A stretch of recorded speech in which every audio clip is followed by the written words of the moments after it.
IVM.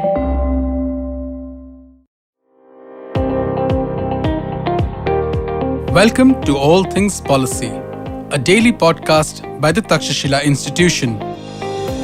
We are a bunch of policy nerds based in Bengaluru, and we like bringing fresh perspectives to Indian affairs and Indian perspectives to global affairs. So grab a cup of coffee, sit back, and join us for today's chat. Hi, and welcome to this episode of All Things Policy. I am Shambhavi, and today we are going to be discussing something very interesting. These are demand for grant notes and a report that has been tabled by the Rajya Sabha Department Related Committee on Science and Technology, Environment, Forest and Climate Change, which analyzes these reports. In the rare instance, we have seen this parliamentary committee actually open up the demand for grants for public comments, and we are going to be discussing some of the comments that the committee has tabled in its report to the parliament. To discuss this with me today, I have Pradeep, Mohandas, and Sarthak Pradhan. Sarthak, let's begin with you.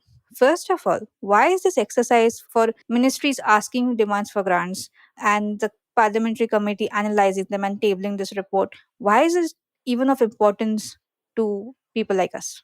Yeah. So I just want to give you a broad overview here. So what happens every year in the month of February? The finance minister lays down the budget, the annual financial statement in the parliament.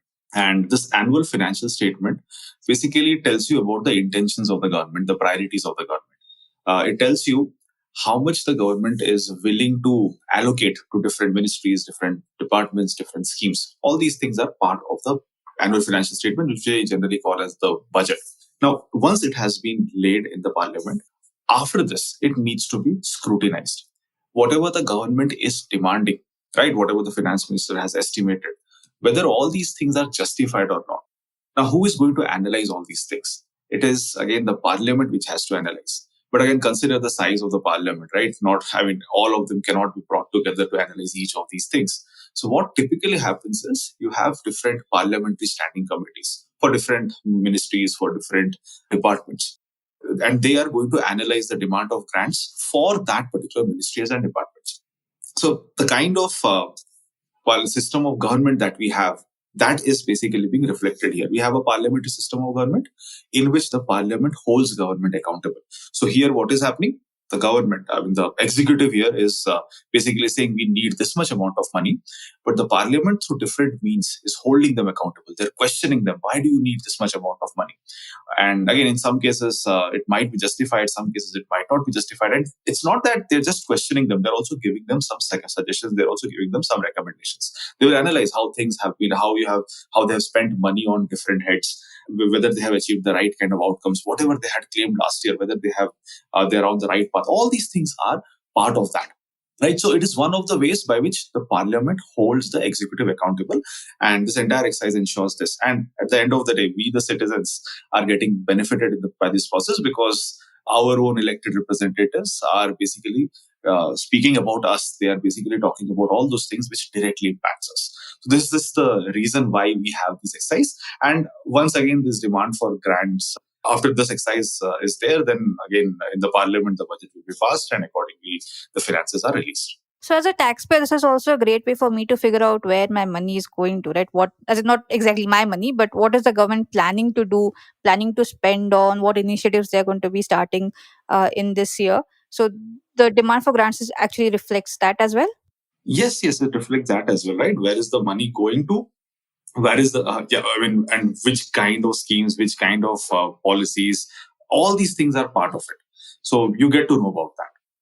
Cool. So can you talk us through what some of our major findings are when we looked at these demand for grants for all the ministries that are at least under the purview of this particular parliamentary committee?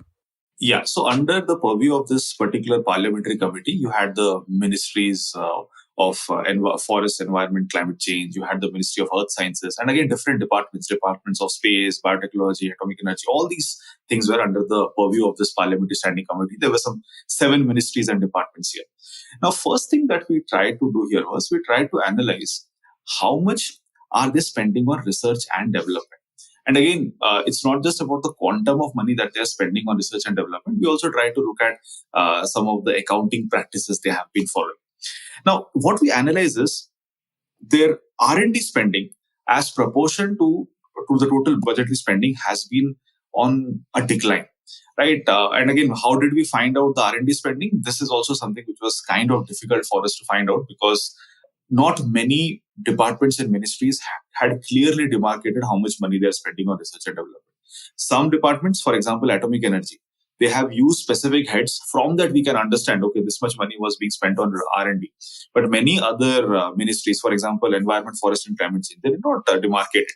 So we were finding it difficult, but we found out some proxies, we found out different ways. And from that, we are able to find out how much R&D spending was there. And we realized that R&D spending as a proportion to the total budget size has been declining. And this is not something which has happened in the last 1 year. Last 1 year, things might have been different because it was an extraordinary year. It was a year of pandemic. But from 2017-18 onwards, there has been a declining trend. Only once there was a peak. Last year's budgetary estimate, it was quite high. But again, this year's budgetary estimate has been low. So we have had a declining trend here. Apart from this, another way to analyze is look at the revised estimates. If you see the budgetary statement, if you see the annual financial statement, three numbers are there primarily. One is the estimate for the upcoming fiscal. One is the revised estimates for the previous fiscal. And then you have the actual expenditure of last to last year. So this year's annual financial statement will have the estimate of 2021-22. So how much are you going to spend? How much the government is allocating for different ministries, departments for 2021-2022. It also has the revised estimate for last year. That means for 2020-21, what are the revised estimates? It also has the actual expenditure of 2019-20. So all these things were there. So we tried to look at the revised estimates, and we are comparing it with the budget estimates for last year. So last year, the government would have promised something, and eventually how much was released or how much has been revised. So those numbers we tried to see, and we observed that for most of the departments and ministries, the revised estimates for last year has been less than the budget estimates. So let's say last year they had claimed that we will be allocating 100 rupees, but eventually they are revising it, they're lowering it down. And you might say that, okay, this was the year of pandemic, and as a result of it, the government's priorities might have changed. But it's not that only last year there was a declining trend. Last to last year also, it was same thing. 2019-20 also, the revised estimates were lower than the budgetary estimates for 2019-20. And this is something which is kind of striking in the sense that if the revised estimates are lower than the budgetary estimates, maybe we are promising something and we are not meeting our promises. Or maybe it is because of the fact that our planning capacities are not as good. We are maybe overestimating costs. Or maybe our delivery capacity is not good. We are assuming that we will be able to implement these schemes, these policies, but we are not able to do that. So all these things reflect that we might be lagging behind on all these parameters. Maybe our delivery capacity is not good, or maybe our estimating capacities are not good. This is a very interesting point because having read demand for grant reports for I think a couple of years now, both of them, like the previous ones, always talked about the fact that the departments and the various ministries have underutilized the allocation that has been provided to them. So there seems to be a lot of these systemic issues that have creeped in allocating budget, in estimating budget, allocating it, and actually utilizing it. And then you compound it with the fact of that for research in particular we see this decreasing trend is very concerning, because research is not something that you can just overnight develop, right? It has to be Yeah. sustained investment in infrastructure and building expertise. And the fact that we have this downline trend, I think it's a worrying thing that India really needs to strongly look at. Yeah, in fact, there is one more level of analysis which also shows the same thing.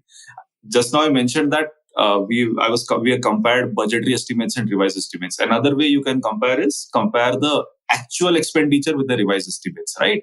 So this year's annual financial statement will have the actual expenditure for 2019-20 and the revised estimate for 2020-21.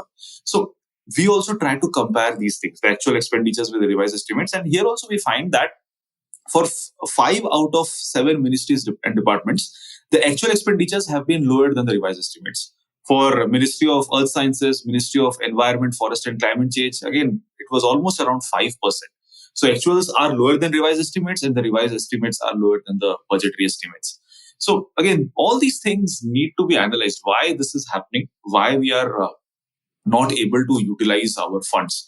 And again, if you look at the broader picture, right? So you have demanded some money for some department scheme, and if you are being allocated that much and you are not using it, that means that the same money could have been used for some other purpose. Maybe some other department could have got it. Maybe some other ministry could have utilized that, right? So there is also an opportunity cost here, and we are losing out on that. Yeah, it is quite strange because we have so many scientists, so many institutions who are telling the government that we need more money. We have the National Research Foundation, which is coming up, where a lot of money has been promised, 50,000 crore over 5 years. But if we don't have the mechanisms to ensure that the money is actually allocated and used properly and on time, Hmm. uh, just like pushing in more money is not going to be very effective. Yeah, exactly. And one more thing along these lines I observed was, if you look at the money that is allocated, there are two kinds of money that is allocated, or two kinds of purposes for which money is allocated. One is for capital expenditure, and another is for revenue expenditure. So here also there is something interesting. I found out that the capital expenditure has been quite low. If you look at the ratio of capital to revenue expenditure, right? So for 3 out of 7 departments, it has been less than 1%. Capital expenditure basically refers to those kind of expenditures which can give you value in future as well. You can get returns in future as well. Revenue expenditure is more like consumption. So capital expenditure is something that we need to focus on. If you're let's say building laboratories, if you're building R&D infrastructure, all these things require capital.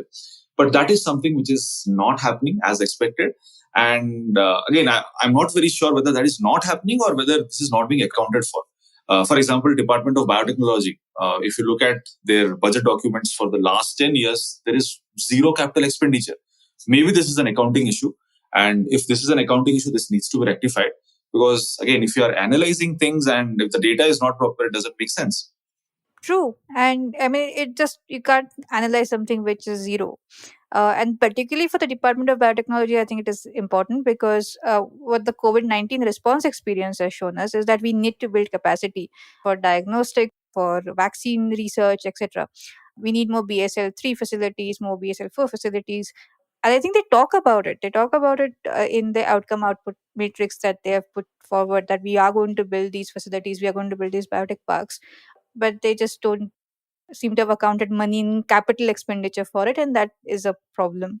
Yeah, exactly. And I think it's not just Department of Biotechnology. There are some other departments where also we see the similar kind of trends.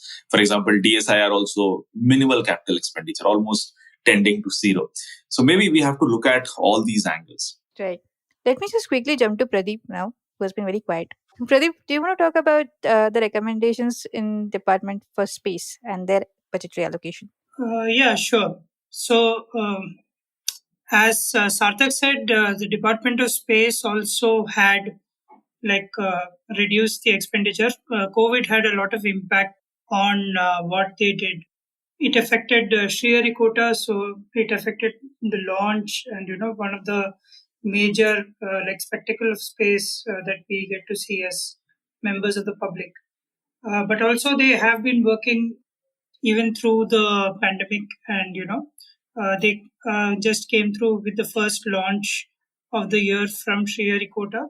So starting with space technology, the main recommendation they had is on how much funds were utilized. So the fund utilization up to January 2021, they said for space technology is 82%. So when we say space technology, this involves all the launch vehicles, the satellites that they built, and all of that comes under space technology. The other thing is also that we compared this budget allocation with the outcome output matrix that the finance ministry puts out. And we found out that, although the finance minister announced in her speech that, Chandrayaan 3 would be launched, say in 21-22, as well as the first unmanned mission of Gaganyaan, we found that the output budget actually did not make mention for a GSLV Mark III satellite launch vehicle that would be needed for launching Chandrayaan 3. So there are about 7 areas where the committee made various recommendations. The first, as I touched upon, was space technology. The second application was space applications. So, space application is where these technologies, once they are in orbit or on the ground, they are utilized for various purposes, right? So, that is space application. When you consider space application, the spending that they were able to do was up to 58.12% is what they calculated that this could be for.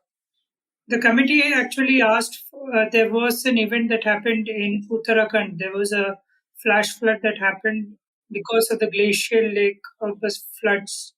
Although that situation is still being monitored, ISRO satellite images were used for this purpose, and the National Remote Sensing Center actually put in a lot of work in understanding the how the event happened and try to find out the source of the floods, so that it would help in mitigation and flood control.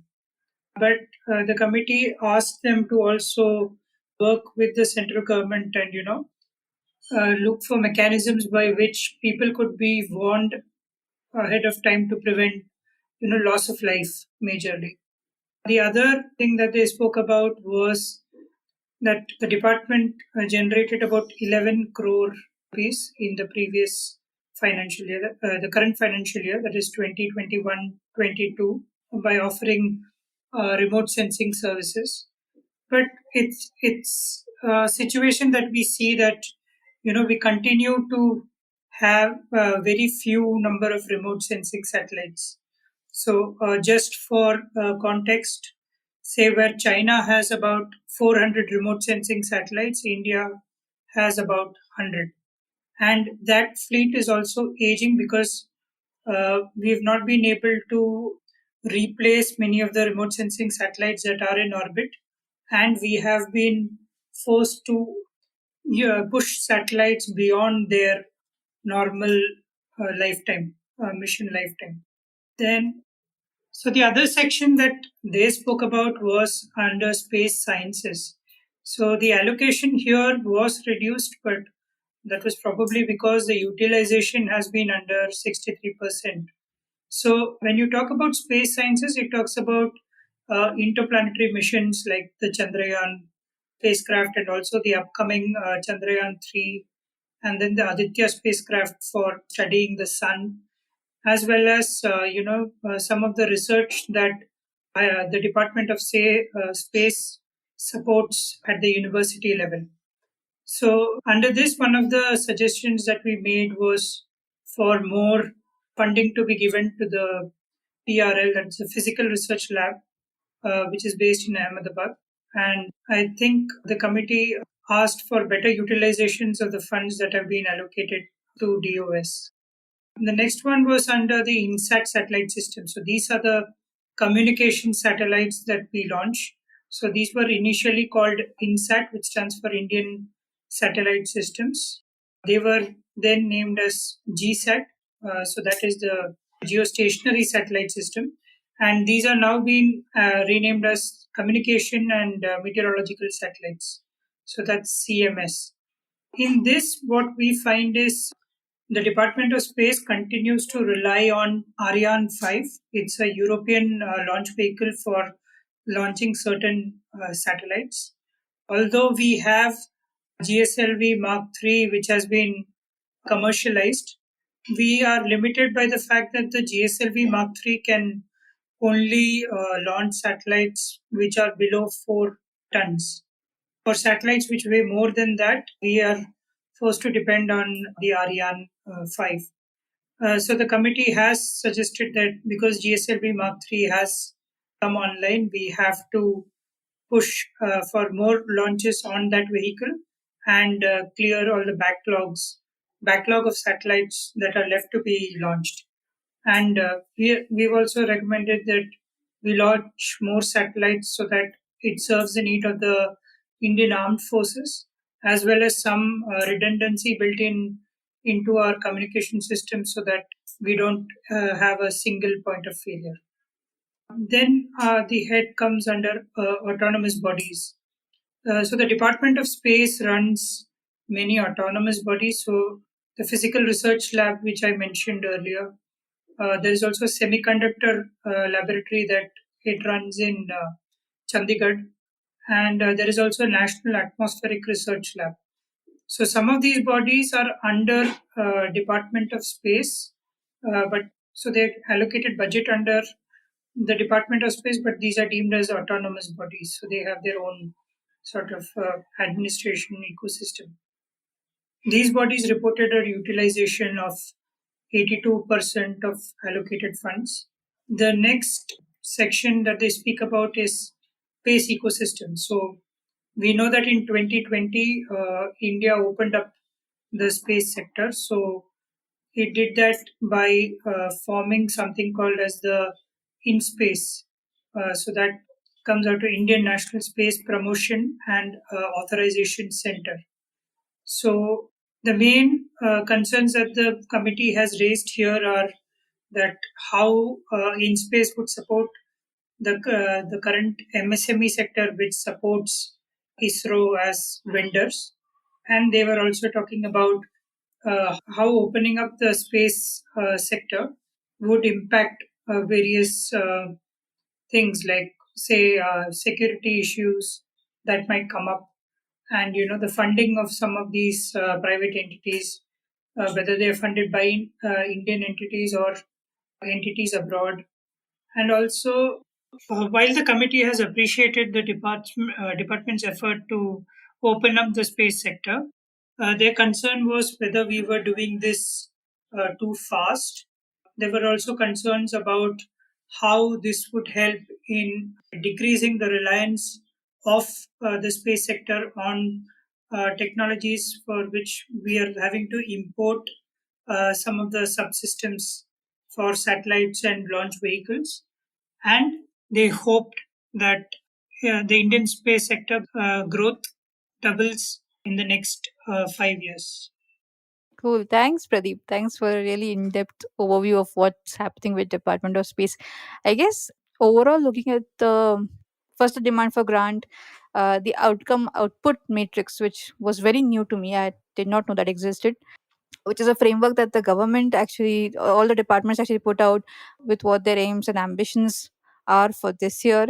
And then marrying that to the report, to the various things explained in the budget, and seeing if they all tally together have been a wonderful exercise. And as Pradeep pointed out, when we find that there might be missing linkages between what has been promised and what has been demanded or requested for funding, I think it's an excellent way for us to figure out what gaps there are to strengthen. So thanks for that, Pradeep. And I think it's very similar with the other departments as well and the other ministries, where we see some sort of lag between what the output outcome matrix says, what was announced in budget speeches, and what has actually been asked for. And I thought what the committee really did very well, apart from identifying these gaps, was also talk about policy and where policy needs to be strengthened. One of the points that they have raised with the CSIR, the Council for Scientific and Industrial Research, is obviously on delayed salaries. It's a problem that has been plaguing a lot of the ministries that actually allocate funds for students, PhD students, postdocs, and others, where there has been an inordinate delay in people receiving money, sometimes up to a year or 2 years. And the committee has actually come down very hard and said that we need to find a mechanism. I mean, I really don't understand why we cannot pay people on time, but the committee has also made up note of that and said that that also needs to be changed. So there's some of these consistent systemic issues that we see with all of the demand for grants, right? And I think the latest addition to all of this is now the National Research Fund Foundation, which is a grant which is going to come through the Principal Scientific Advisor's Office, which, to my surprise, was hidden within the Ministry of Home Affairs and not within the Ministry of Science and Tech, and therefore outside the purview of this committee. Yet they do speak about it, and they do say that we do not want duplicating objectives between what the Ministry of Science and Technology does and what the NRF is supposed to do, and that the NRF should be used for focusing on underserved areas of science and tech. So I thought that was very interesting that suddenly we have got this big pot of money that is going to come in to expedite research in the country, but it is not under the purview of a committee that specifically looks at science and tech. So we'll have to see how that unfolds. But this has been overall been a very extremely interesting exercise.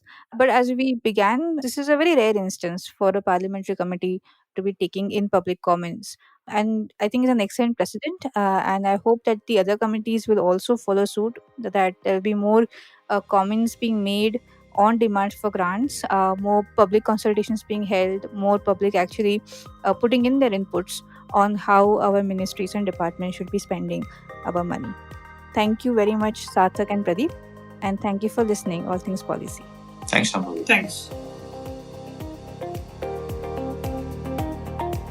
If you liked our show, don't forget to check out other interesting podcasts on the IVM network.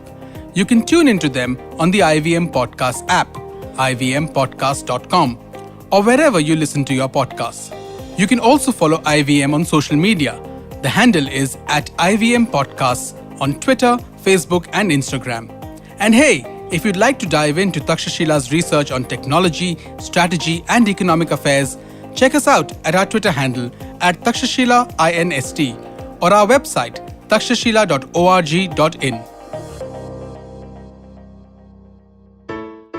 I hope you enjoyed that show. If you aren't following us on social media, please do. We're IVM Podcast on Twitter, Facebook, and Instagram.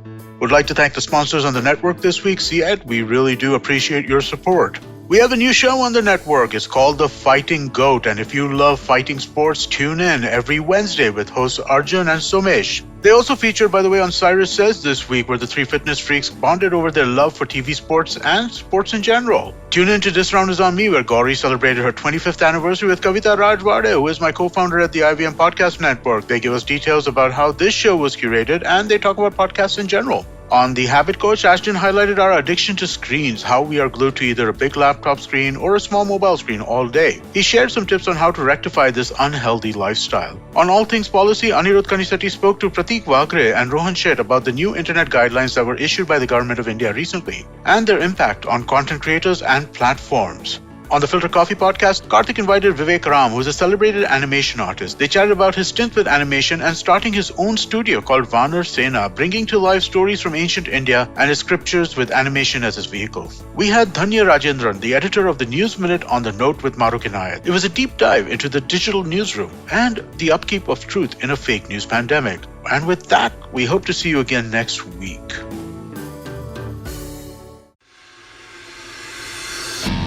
If you love cricket, listen up. The Edges and Sledges Cricket Podcast is here for you. Hosted by DJ, Varun, and me, Ashwin, we bring a fun, fresh fan's point of view to talking all things cricket. Sometimes it's just the three of us, sometimes we have guests, including current and former international cricketers. For new episodes every week, check out the Edges and Sledges Cricket Podcast on the IVM app, website, or wherever you get your podcasts.